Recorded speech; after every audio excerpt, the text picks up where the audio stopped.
네, 반갑습니다. 좋은 아침입니다.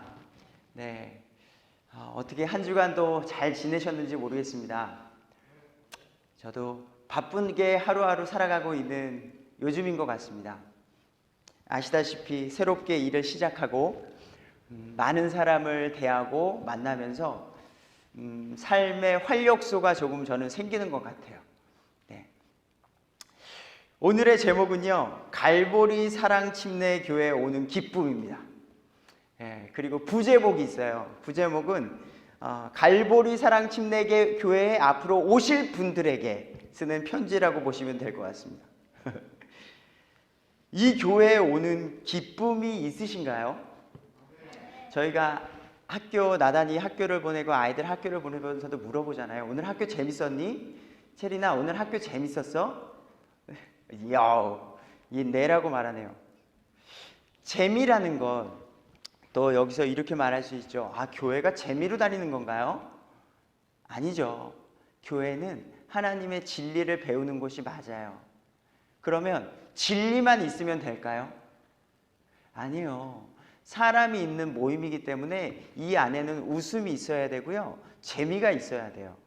물론 진리가 없고 하나님의 말씀이 없는 가운데 웃음만 있으면 문제겠지만, 이곳에는 사람이 모이는 이곳은 웃음이 있어야 되고 가고 싶어야 되고요, 이 사람들을 만나고 싶은 마음이 우리 안에 있어야 돼요. 그러면 솔직하게 이야기를 해주셔야 됩니다. 우리 교회는 재미있습니까?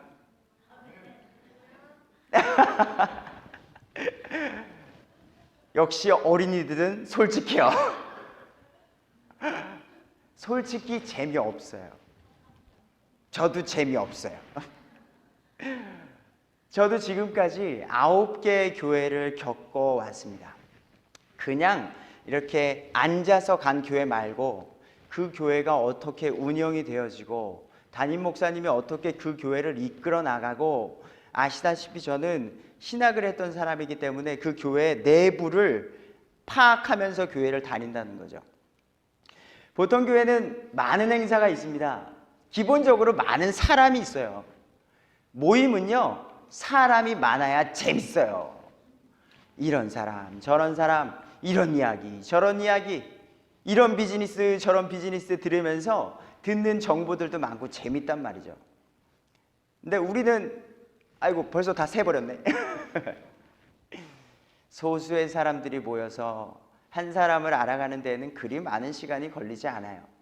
그리고 저의 라이프 스토리를 이야기하는 것도 몇 번 몇 시간 만나고 나면 다 알게 되고요. 그러니까 우리 교회는 솔직히 재밌다고 말하기에는 그래요. 하지만 재밌게 여겨주시면 감사한 거죠. 교회에 나오는 목적, 우리 교회에 나오는 목적은 그래서 다른 게 있어야 돼요. 사람을 만나고 기쁘고, 제가 예전에 있던 교회처럼 연예인들을 막 부르면 주변 동네 사람들도 많이 오고, 뭔가 시끌벅적한 그런. 우리 교회는 또 다른 이유가 있습니다. 그것을 지금 설명을 해볼게요. 먼저 사람에 대해서 한번 생각을 해보도록 하겠습니다. 성경을 창세기부터 쭉 바라봤을 때에 우리가 예수님에 대해서 구속사적 관점으로 보는 것이 아니라 그냥 창세기에 사람이 등장하고, 그리고 나서 바로 4장에 등장하는 게 뭔지 아세요? 형제의 살인이에요. 가인이 아벨을 돌로 쳐 죽이는 일이 있어요. 그리고 나서 또 뭐가 있는지 아세요? 일부 다처제가 바로 일어나요. 노아의 방주 사건이 일어나게 되고요, 소돔과 고모라의 멸망이 일어나게 돼요. 사람은 폭력적이고 죄성이 있는 사람으로 살아가게 된다는 거죠. 근데 그 주 가운데 지금까지도, 오늘날까지도 성경을 보면서 변치 않는 일이 있어요. 그게 뭐냐? 음주가무예요. 술 마시고 노래하고 춤을 춰봐도 너무나도 즐겁구만 하는 사람이 아직도 있다는 거죠.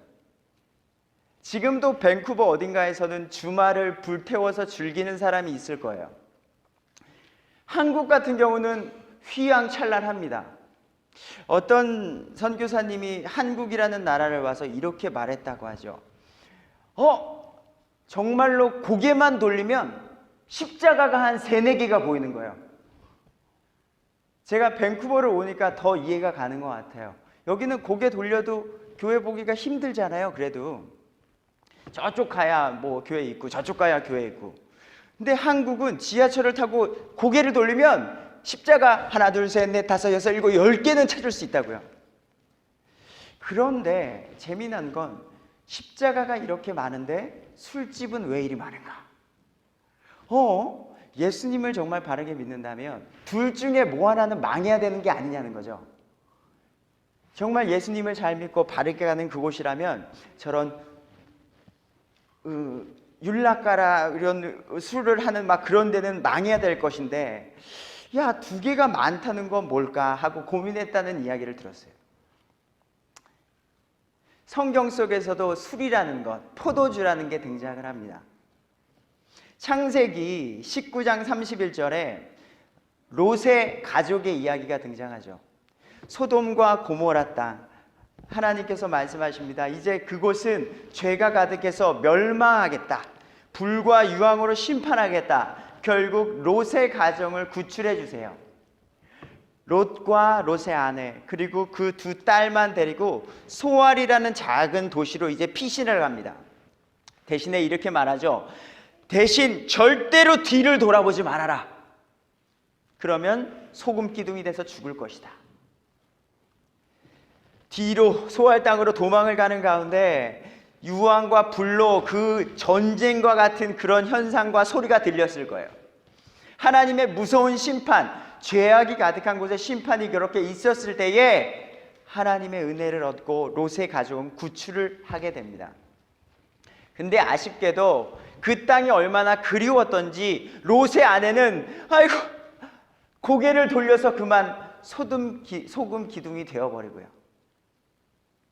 그리고 나서도 롯의 2 딸은 소돔과 고모라라는 그 세상 문화 속에 젖어 있었죠. 동생아, 지금 우리가 우리랑 결혼해서 우리의 씨를 이을 남자가 없다. 어떡하지? 우리 이렇게 하자. 저기 술이 있어. 포도주가 있는데 이 포도주를 우리 아버지에게 마시자. 아버지에게 포도주를 먹게 하고 우리가 아버지와 함께해서 씨를 이어가자. 말도 안 되는 죄를 저지르게 되죠. 그래서 이틀에 걸쳐서 첫째 딸이 술을 먹이고 아버지와 함께하게 되고 둘째 딸이 또 술을 먹이고 아버지와 함께하게 됩니다.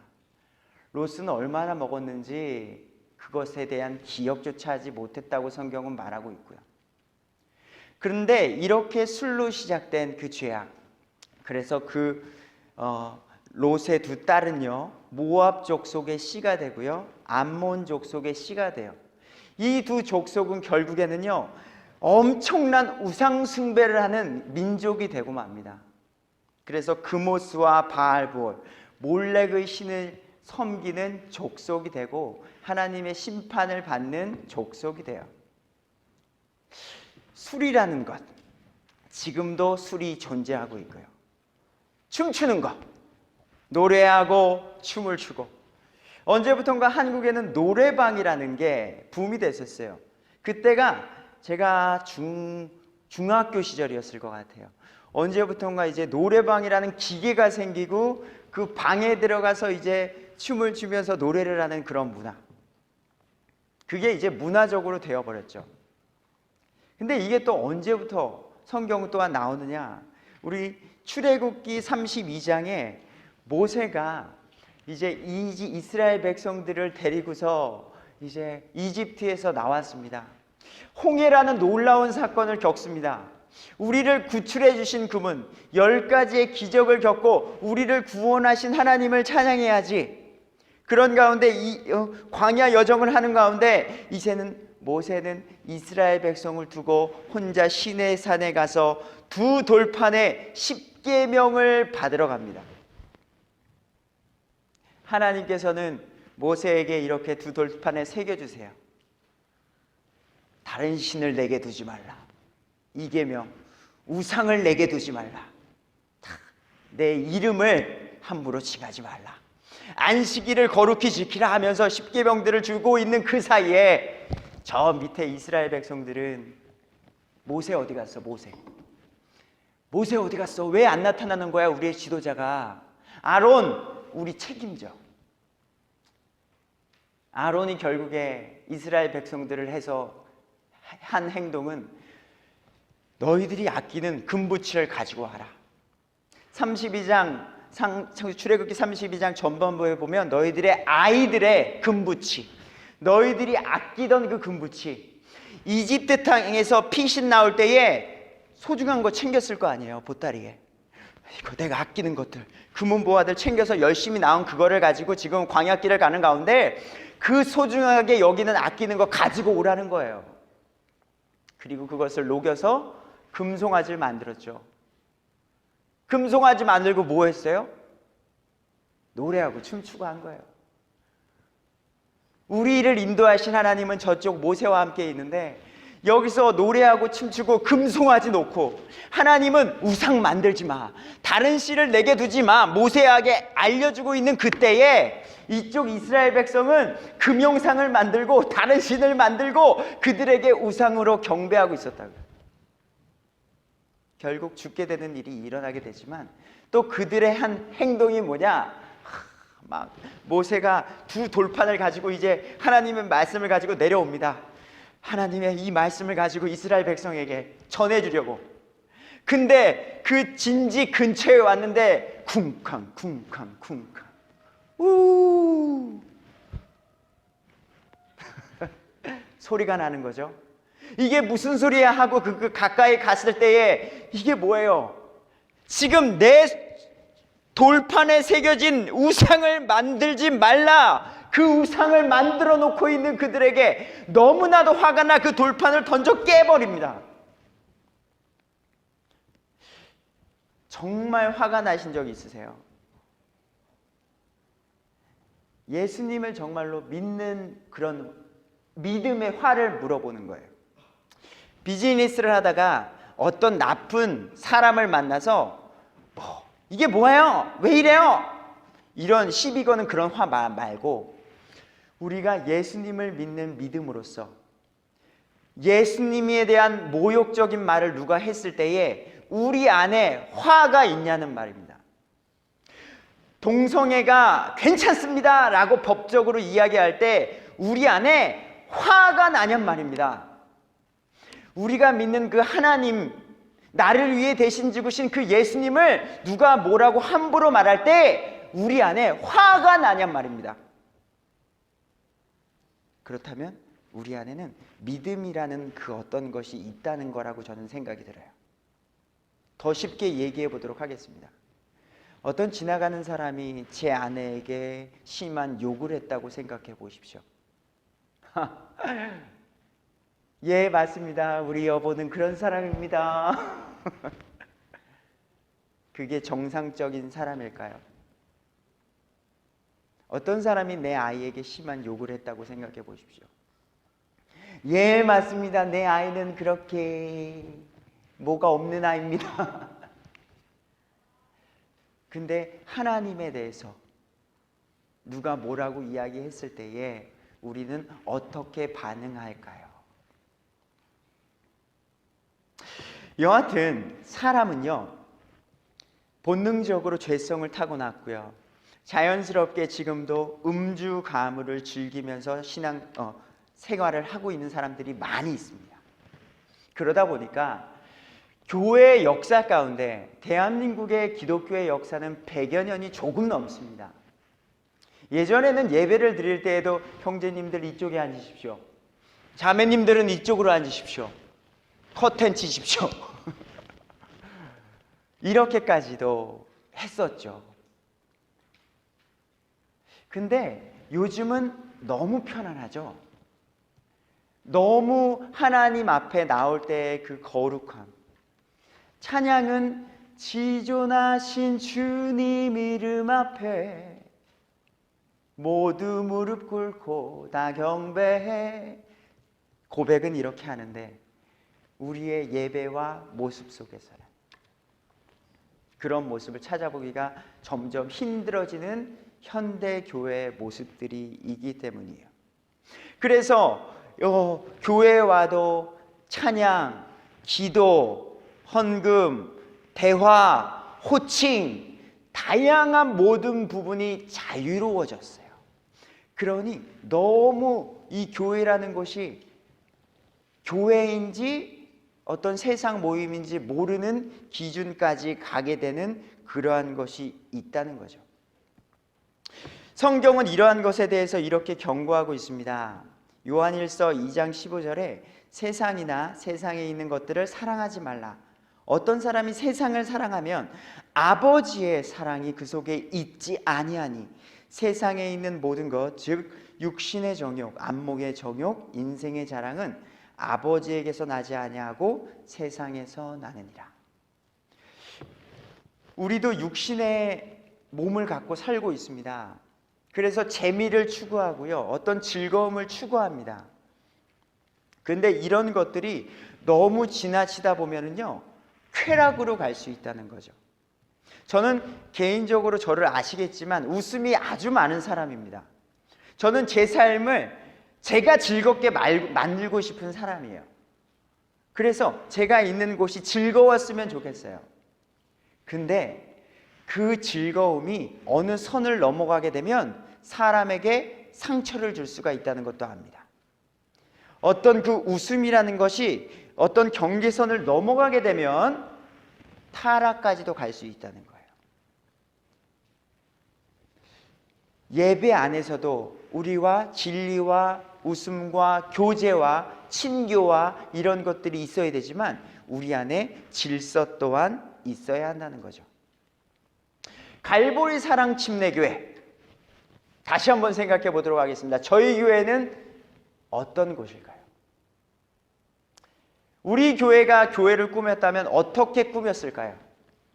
지금은 우리가 이 교회에 우리가 렌트를 하고 있는 거잖아요. 그러니까 함부로 할 수 없습니다.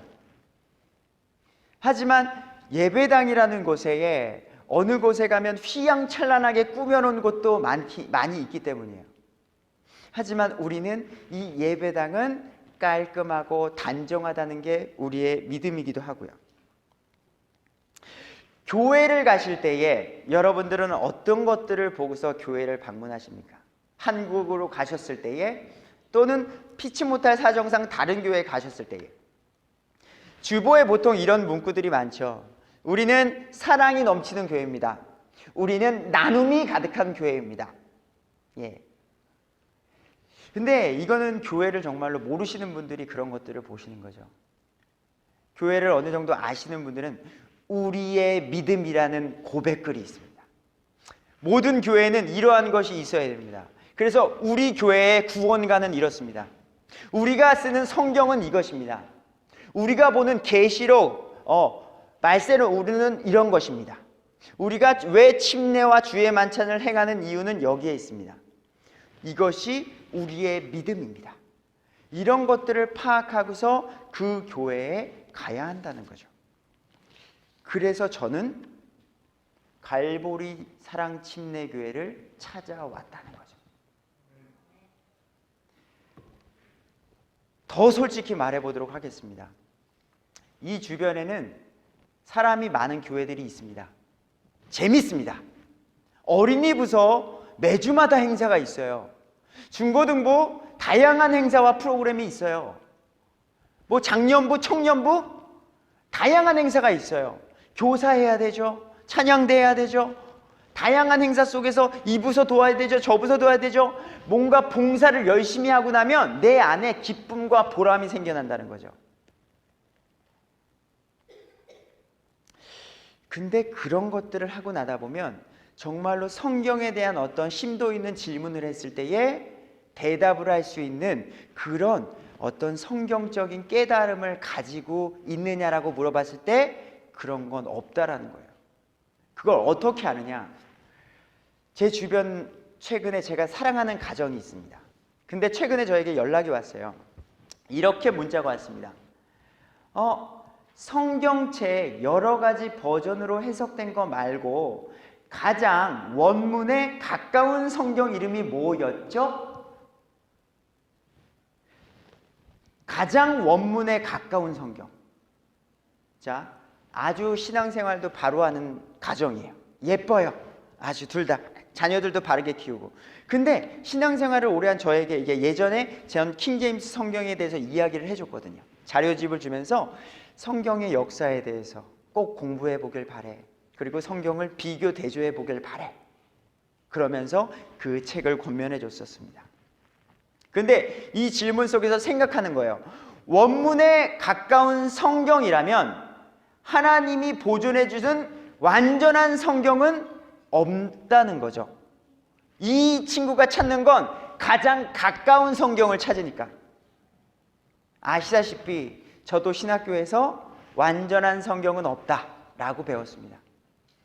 구약의 히브리어, 신약의 헬라어, 약간의 코인의 그리스어, 원문에 속한 거지 완전한 성경은 없다라고 신학교에서도 가르치기 때문이에요. 그러면 이제 성경으로 돌아가서 이야기를 해보는 거예요. 우리는 너무나도 잘 아는 말씀이죠. 시편 12편 6절에서 7절 주의 말씀들은 순수한 말씀들이니 흙도가니에서 정제하여 7번 순수하게 만든 은 같도다. 하나님의 말씀이 너무나도 소중하다는 말씀과 함께 7절 오 주여 주께서 그것들 하나님의 말씀 단어들을 지키시며 주께서 그것들을 이 세대로부터 영원히 보존하시리이다. 신학교의 말을 믿으시겠습니까? 성경 말씀을 믿으시겠습니까? 선택을 하셔야 한다는 거예요. 선택을 하셔야 한다는 거예요. 또 있습니다. 자, 그 친구가 저에게 물어본 이유 중에서 그럼 저는 이렇게 묻고 싶은 거예요. 교수님에게도 제가 물어보기도 했고요. 그렇다면 자, 가장 가까운 성경이라면 완전한 성경이 없다는 건데 그럼 성경 어느 부분이 이상이 있는 건가요? 알려주십시오. 그럼 제가 그 부분은 제가 좀 분별해서 볼게요. 성경 말라기서 몇 장 몇 절이 조금은 이상하다, 또는 마태복음 몇 장 몇 절이 이상하다, 어디 사도행전 몇 장 몇 절이 이상하다, 이런 걸 알려주시면 제가 그 절을 읽을 때에는요 조금 제가 고려해서 읽겠습니다. 이거는 오류가 있을 수 있다는 거예요. 근데 그거에 대해서 말씀해 주시는 분이 없다라는 거예요. 대략 몇 %가 오류가 있을 것이다. 근데 그게 어딘지도 몰라요. 그렇다면 더 나아가 보도록 하겠습니다. 요즘 현대 역본에서 구원관에 대해서 이야기할 때에 여러분 믿음으로 구원받는 게 아니라 예수님을 믿었죠. 그리고 행함으로 구원받을 수 있는 거예요. 왜냐? 성경으로 보여드릴게요. 개역개정성경 빌립보서 2장 12절 또는 현대 역본을 보시면 그러므로 나의 사랑하는 자들아. 지금 바울이 빌립보 교회에게 하고 있는 말입니다. 사랑하는 자들아, 너희가 나 있을 때뿐 아니라 더욱 지금 나 없을 때에도 항상 복종하여 두렵고 떨림으로 너희 구원을 이루라. 너희 구원을 이루라. 열심히 사랑하고 열심히 봉사하고 열심히 순종해서 죽을 때까지 너희 구원을 이루라. 그러니까 구원이 확실한 게 아니게 되는 거예요. 그러니까 내가 지금 구원 받았는지 안 받았는지 지금 나는 모르고요, 죽어봐야 안다는 결론이 쓰는 거죠. 그런데 저희 킹제임스 음정 성경은 이렇게 나와 있습니다. 그러므로 나의 사랑하는 자들아, 너희가 항상 순종한 것 같이 내가 있을 때뿐 아니라 내가 없을 때에도 더욱더 순종하여 두려움과 떨림으로 너희 자신의 구원을 일하여 드러내라. 구원을 이루라와 너희가 구원을 받았으니까 그 구원을 드러내라. 이미 구원을 받은 자가 구원을 드러내라는 거예요. 근데 이것을 가지고 지금도 유튜브를 가보시게 되면은요, 이 두 가지의 교리가 많이 전파되고 있어요. 그러면 우리는 비교대조해서 선택을 하셔야 한다는 거예요. 삼위일체에 대한 것도 마찬가지고요.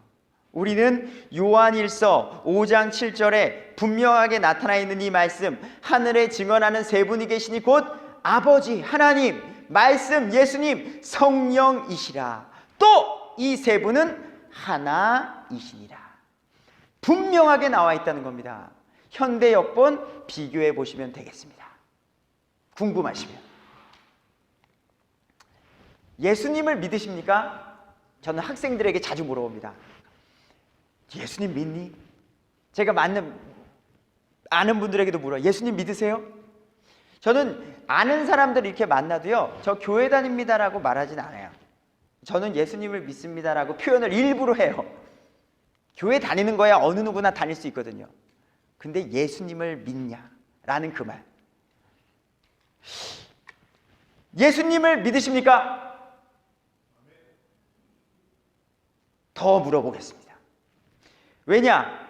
몰몬교도 예수님을 믿습니다. 이슬람도 예수님을 믿습니다. 여호와의 증인도 예수님을 믿습니다.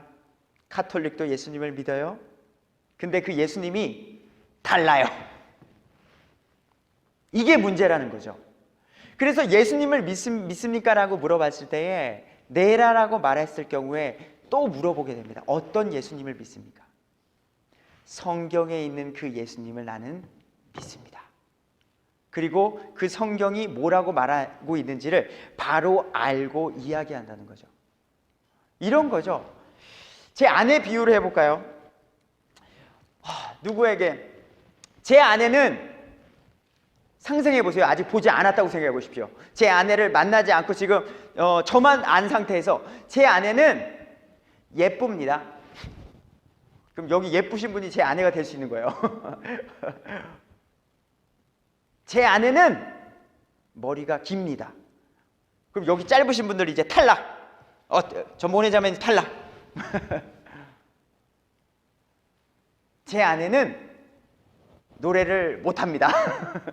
노래 잘하시는 분들 탈락. 예수님에 대해서 얘기할 때 구약에만 예수님에 대한 예언이 300회 이상 나옵니다. 예수님이 베들레헴에서 나실 것입니다. 예수님이 다윗의 후손으로 오실 것입니다. 예수님이 어떻게 오실 것입니다 라는 게 300회 이상이 이미 구약시대에 나타나 있다고요. 그 예수님을 믿냐는 거예요. 근데 그 예수님을 지금 이스라엘 땅 사람들도 안 믿고 있거든요. 그래서 우리는요, 그 바른 진리, 성경이 말하는 그 예수님을 아는 기쁨을 갖고 있는 분들이 우리 교회에 오시면 기쁨을 누린다는 거죠. 자, 하나님을 믿는다 하면서도 잘못된 분들에 대한 경고의 메시지가 있습니다. 자, 마태복음 7장 21절에 내가 주여 주여 하는 자가 다 하늘의 왕국에 들어가지 아니하고 오직 하늘에 계신 내 아버지의 뜻을 행하는 자라야 할지라. 그럼 아버지의 뜻이 뭐였죠? 성경 말씀의 신약 전서를 보시면 하나님의 뜻이요, 어떤 액션이 아니고요, 주 예수님을 믿으라 해요. 인간의 몸을 입고 오신 그 완전하신 그 하나님이신 예수님을 믿는 게 하나님의 뜻이라는 거죠. 근데 사람들은 그 믿는 것으로는 부족하다고 생각을 해요. 그래서 무언가 열심히 하려고 하죠. 그래서 이렇게 예수님에게 묻습니다. 그날에 많은 사람들이 내게 이르기를 예수님께 주여 주여 우리가 주의 이름으로 대언하지 않았습니까? 주의 이름으로 마귀들을 내쫓지 않았습니까? 주의 이름으로 많은 놀라운 일들을 행하지 않았습니까? 우리가 주님의 이름으로 이런 것들을 했는데 무슨 말씀이십니까? 라는 거죠. 그때에 예수님이 분명히 그들에게 말한다. 내가 너희를 결코 알지 못한다. 내가 언제 그런 거 시켰니? 예수님이 말씀하신 그것을 행하는 게 믿음이고 순종이지, 너희들이 만든 그 멋지다고 하는 그 교리가 아무리 멋지더라도 내가 시킨 거냐는 거예요. 내가 너에게 명령한 그 하나님의 뜻이냐라는 거죠. 그래서 우리는 바르게 나아가는 게 너무 중요하다는 거죠.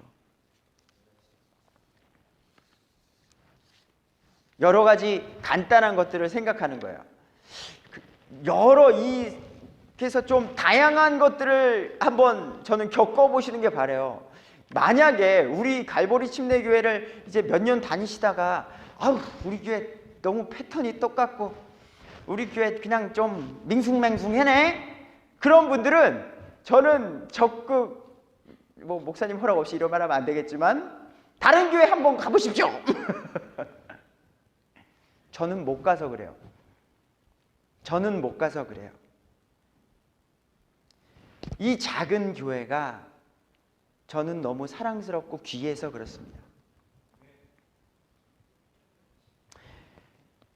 우리가 내는 헌금 아주 심플하죠. 우리 지난주에 우리 공동의회 했었죠. 아주 심플해요. 왜 그럴까 한번 생각을 해보십시오. 다른 교회 11조 의무 내셔야 됩니다. 집사님이신가요? 그러면 그 작정에 집사님이면 11조 의무, 권사님이면 11조 얼마, 뭐 그런 것들이 의무적으로 있어요. 그 임직을 받을 때에도 돈을 내야 되는 그런 게 있어요. 저희는 그런 게 없다는 거예요. 저희는 없다는 걸 이야기해 드리는 거예요. 비교해서. 그리고 1,000번째 헌물이라고 해서 막 그런 거 많이 했었죠. 기도의 방식, 뭐 다른 교회 가시면 알겠지만 뭐 통성기도, 그래서 기도합시다 하면 막 소리내서 하셔요. 또는 손을 들고도 하시고 주여 삼창하시기도 하시고요. 또는 어떤 알지 못하는 랄랄라 말을 하시기도 하세요. 그러면서 이곳이 아주 우리들의 목소리로 가득 찬 어떤 알지 못하는 걸 하세요. 근데 우린 안 하죠. 이유가 있다는 거죠. 이유가 있다는 거예요. 우리는 기도할 때도 그냥 대화하듯이 하잖아요. 목사님, 집사님 모두가 하나님 아버지 감사합니다. 근데 다른 곳에 가시면 다른 걸 경험하시게 될 거예요. 하나님 아버지 감사합니다. 우리가 이렇게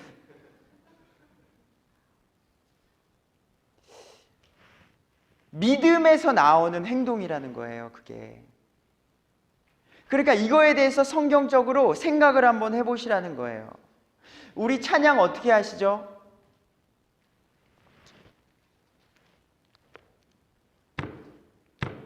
천천히. 우리는 딴딴딴딴딴딴 이런 박자가 아예 없잖아요. 우리는 찬양을 그렇게 하지 않잖아요. 왜 그럴까요? 그냥 작은 시골 교회라? 아니죠. 이유가 있는 거 아시죠?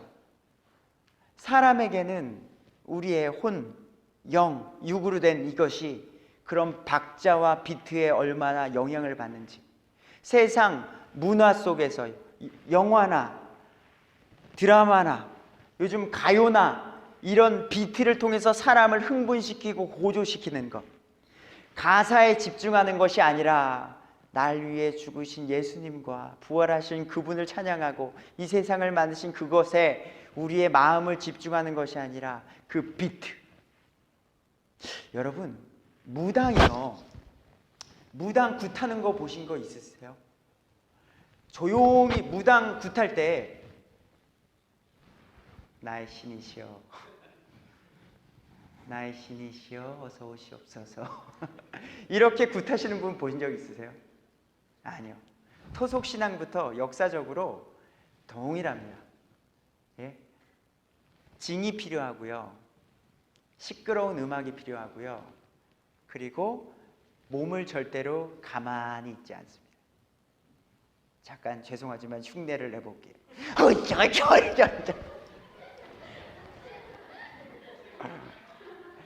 재미난 건 이게 공통적이라는 거예요. 왜 그래야 될까요? 그들이 믿는 신은 그래야 오나 봐요. 근데 이게 재미난 거죠. 우리 목사님이 저번에 설교했었죠. 엘리야가 바알과 아세라상을 섬기는 850명의 그 우상 섬기는 자들이랑 대결할 때에 그 몇천 년 전에도 똑같았어요. 야, 저기 번제단에 불로 응답하는 신이 참 하나님이다라고 했을 때 걔네들은 반나절 동안 열심히 850명이 돌면서 간절히 기도해도 안 되니까 옷을 벗고요, 몸에 상처를 내면서 피가 나면서까지도 그렇게 했다는 거예요. 그게 정말 용하다 할지라도 참된 신이냐라는 거죠. 근데 많은 사람들은 그런 신이라도 내가 복 받으면 된다라고 해서 복채를 1,000만 원, 2,000만 원, 심지어는 부자들은 억대로 그들에게 돈을 갖다 준다는 거죠. 그래서 내 아이가 병이 나을 수 있다면, 내 비즈니스가 잘 될 수만 있다면, 또는 내가 안고 있는 저주가 풀릴 수가 있다면. 그래서요, 그 무당이 하는 그 굿판같이 시끄러운, 징을 치고 시끄럽게 소리를 치고 사람 휘황찬란하게 하는 그런 거, 근데 이런 것들이 현대교회에 자연스럽게 문화라는 콘텐츠로 들어와 있다는 거예요. 가사 속의 반복적인 멘트, 사람을 흥분시키는 조명, 이제는 예배당이 조명이 정말 술집인지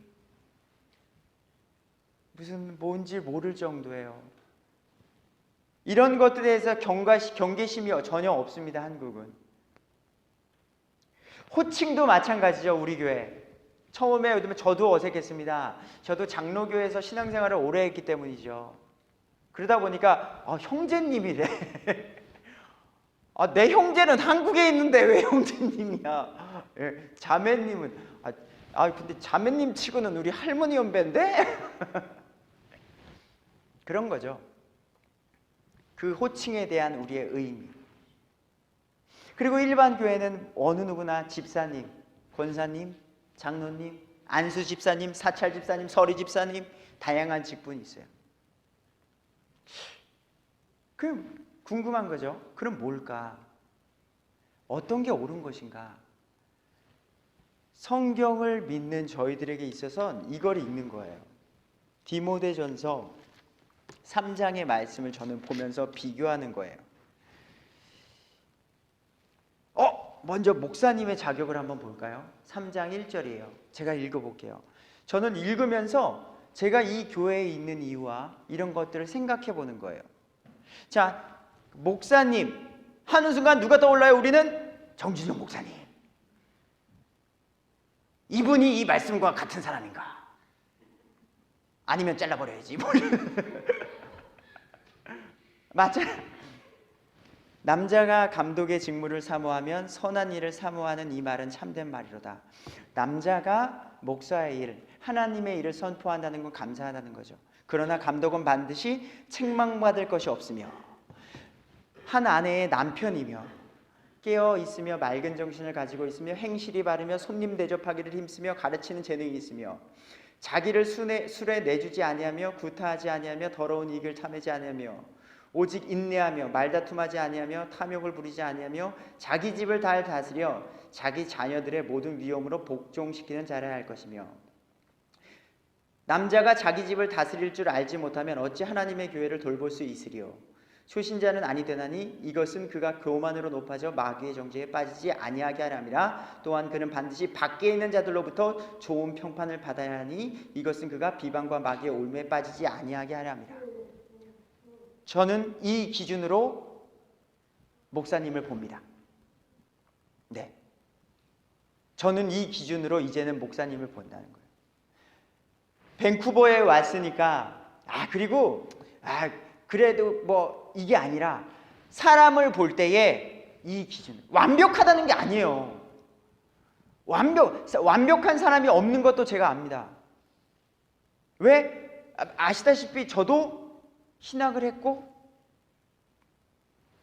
목사라는 타이틀, 하지만 제가 봤을 때에는 이러한 분이 적합하다고 생각이 돼서 저는 작년에 투표를 하게 된 거예요. 제 기준은 그렇습니다. 아니라면 저는 X를 하는 사람입니다. 더 나아가 보도록 하겠습니다. 지금 사례비도 안 받고 교회에서 이렇게 사역해 주시는 사람 데려와 보세요. 드려야죠. 욕심이 없다는 게 증명이 된 거잖아요. 제가 신앙생활을 아까 말씀드린 대로 9개 교회에 집중적으로 사역을 하는 자로 있었어요. 좋으신 분들도 있습니다. 제가 나쁜 말만 하려는 게 아니에요. 좋은 분도 있지만 소수고, 그들 가운데 여기 앉아 계신 분들은 모르지요. 저는 전도사를 했었고 부목사를 했었으니까 아는 거예요. 그분들 예배가 끝나고 나면 오른쪽 서랍에 가장 위에 있는 게 뭘까요? 재정 담당 서류예요. 오늘 헌금이 얼마 들어왔는지. 그래서 그것을 보고서 헌금 많이 내는 분이 안 오면 바로 전화하는 거예요. 어디 아프셨어요? 신방 갈까요?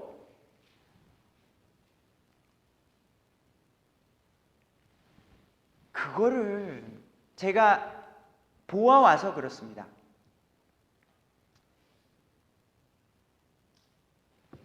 저는 그래서 이 교회에 있다는 걸 말씀드리고 싶어요. 집사의 자격도 마찬가지입니다. 디모데전서 3장 8절에서 13절. 우리 집사님이 계세요. 그럼 그 집사님에 대한 자격 조건을 읽어보세요. 그리고 그것에 동의하다면 오케이. 저는 동의해서 이 교회에 있는 거지, 여러분들이 착해서 있는 게 저는 아닙니다. 그런 믿음의 사람들과 저는 신앙생활을 함께 하고 싶고, 그런 분들에게 영향을 받고 싶고, 이런 것들이죠. 그래서 많은 신앙의 고민을 가지고 그것이 해소되는 기쁨을 누릴 수 있는 교회. 한 번 구원은 영원한 구원인가요? 구원을 이룰 수 있나요? 여기에 명쾌한 답이 있어야 우리는 기뻐할 수 있습니다. 예정론과 예정론의 차이가 무엇인가요? 그리고 우리는 무엇을 믿나요? 하나님께서 지금까지 보존하신 완전한 성경이 있습니까? 하나님이 영원히, 아까 시편 12편 6, 7절에 영원히 말씀 보존을 약속하셨지만 사람이 어떻게 노력하면 그 말씀을 없앨 수 있나요? 그걸 믿으시는 분들이 없다고 하시는 게 아닌가 싶은 거예요.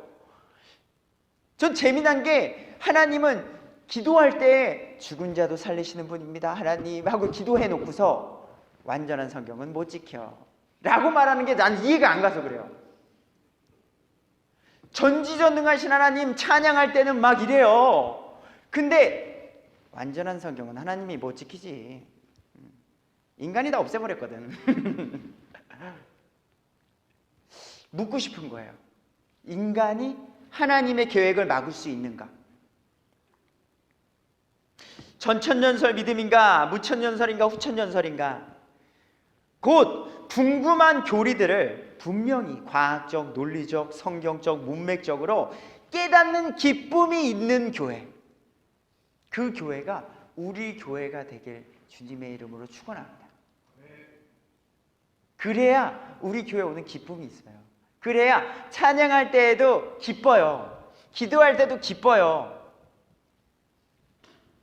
조용히 묵상하면서 하나님께 이야기할 수 있고, 가사를 천천히 헌금 낼 때에도 하나님, 내가 얼마를 내건 기쁨으로 드리는 자 하나님께서 받아주신다고 하셨으니까.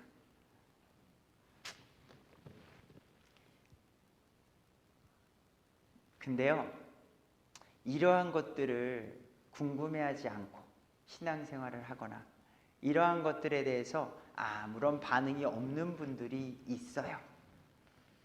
근데 그런 분들은요, 교회 사도 바울은 이렇게 대했습니다. 제가 한번 읽어드릴게요. 고린도전서 3장인데요. 바울이 고린도 교회 성도들한테 이렇게 얘기합니다. 고린도전서 3장 1절인데요. 형제들아, 내가 영에 속한 자에게 말하는 것 같이 너에게 말할 수 없어서 육신에 속한 자, 곧 그리스도 안에 있는 갓난아이들에게 말하는 것 같이 하노라. 신앙생활은 오래 했는데 이 말씀하시는 거나 이런 것들을 봤을 때에 너무 이제 잘못된 말씀들을 하실 때가 있다는 거죠. 그때 바울이 이렇게 또 이야기해요. 2절에 내가 너희를 젖으로 먹이고 음식으로 하지 아니하였나니 이는 지금까지 너희가 그것을 능히 감당하지 못하였으며 지금도 능히 못하기 때문이라. 너희가 아직도 육신에 속하였도다. 너희 가운데 시기와 다툼과 분열이 있으니 너희가 육신에 속하여 사람들처럼 걷지 아니하느냐. 시기가 신앙생활을 오래 했습니다. 그렇다 보면 이제는 가르칠 수준이 돼야 됨에도 불구하고 바울 선생님이 성경적인 이야기를 할 때 자꾸 이제 젖을 먹여야 되는 거예요. 막 고기도 먹이고 싶고요. 성경의 풍성한 교리들을 막 가르쳐주고 싶은데 예수님이 3일 만에 부활하셨어요. 이거를 계속 배운 거예요. 이제 갈보리에서 우리의 죄를 지고 한 걸음 한 걸음 올라가셨어요. 주일학교 가르쳐주듯이 비유를 들자면 사도 바울이 고린도 교회에 그렇게 이야기를 했다는 거죠. 근데 저는 이런 거에 대해서 솔직하게 해결책에 대해서 말씀드리고 싶다는 거죠. 저 또한 그랬기 때문입니다. 그리고 지금도 모르는 게 많기 때문이라는 거죠. 솔직하게 말하는 것. 저는 이거는 믿겨지지가 않습니다. 또는 저는 이것을 모릅니다. 라고 대화하는 거예요. 대화. 그리고 모르는 것은 하나씩 알아가는 거죠. 그냥 저 다 압니다. 다 압니다. 그러면서 있는 그대로 성장이 없이 지나가는 건 너무나도 아쉬워서 그렇고요. 그래서 오늘 사도행전 17장 10절에서 11절 오늘 제가 읽은 말씀 속에서 너무나도 고귀하게 여긴 그 사람들, 바울과 실라가 베레아로 보내졌을 때에 유대인들의 회당에 들어갔죠. 이때 당시에는 회당, 유대인들의 회당을 돌면서 복음을 전했을 때이기 때문이에요. 사도행전 당시. 자, 이들은 데살로니가에 있던 자들보다 베레아 사람들을 말하고 있는데요. 베레아 사람들은 더 고귀하여 온전히 준비된 마음으로 말씀을 받아들이고 하나님의 말씀을 전했을 때에 온전히 받아들이고 그것들이 그러한가 날마다 성경 기록들을 탐구함으로 말씀을 바울 선생님이 선포했을 때 그 말씀을 온전히 받아들이고 그 말씀을 이제 성경과 비교하는 작업을 혼자서 하는 거예요. 바울 선생님이 이렇게 이야기했는데 그게 맞는가? 그렇다면 아멘으로 받아들이면서 내 신앙을 키워가며 살아갔다는 거죠. 그들 중에 많은 사람이 믿고 그리스 사람인 귀부인들과 남자들 중에서도 적지 않은 사람이 그러했더라라고 나온다는 거예요. 이런 사람들을 고귀하게 본다는 거죠. 여기 계신 분들은 그래도 성경의 역사는 공부하신 분들이 여기 앉아 계세요. 그죠? 성경의 역사를 공부하시고 왜 우리가 이 성경을 쓰는지 아시는 분이 이 자리에 지금 앉아 계시는 거예요.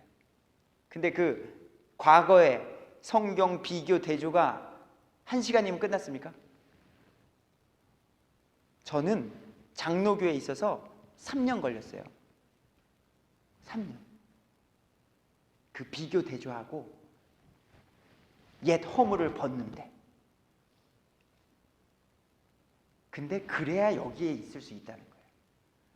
아무것도 안 하고 그냥 살아가면 아무 기쁨도 어떤 평안도 자연스럽게 기쁨을 바라는 건 우리 안에 교제의 기쁨만을 추구할 수밖에 없게 돼요. 근데 말씀드리는 우리는 행사도 없고 사람도 없는데요. 지칠 수밖에 없다는 거죠. 그래서 갈보리 사랑 침례교회에 오실 앞으로의 분들은 우리가 믿는 이 믿음 같이 진리 가운데 거하고 이 기쁨을 함께 누리고 또 그 가운데 교제와 기쁨과 웃음을 나누는 우리가 되길 주님의 이름으로 소망합니다. 기도하겠습니다.